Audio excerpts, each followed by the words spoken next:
ማልጋሽ ምን ነው አገሩ ሰላም አይደለም እንደምንድነው እንደዚህ ለመበረር ነው እንደ ክንፋችሁን አውጥታችሁ እንደዚህ መሬት እያንቀጠቀጣችሁ አሁን ከኢትዮጵያ እስከዚህ መሬት እያንቀጠቀጠች ነው እባካችሁ ቁሙ የእናንተን ችግር መንግስት ያያዋል በእናቴ ቁም ምን ነው መቆም አልቻልንም እኮ ይኸው ተቀምጬ ቪዲዮ እየቀረጽኩ ነው ቪዲዮ ከደረሰ እስከ ዛሬ አልቆመም መሰለኝ ቁም በእናቴ ቁም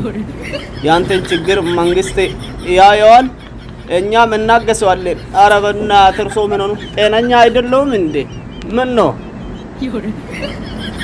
ዱቄታ ጥፋ ከዚያ ቦ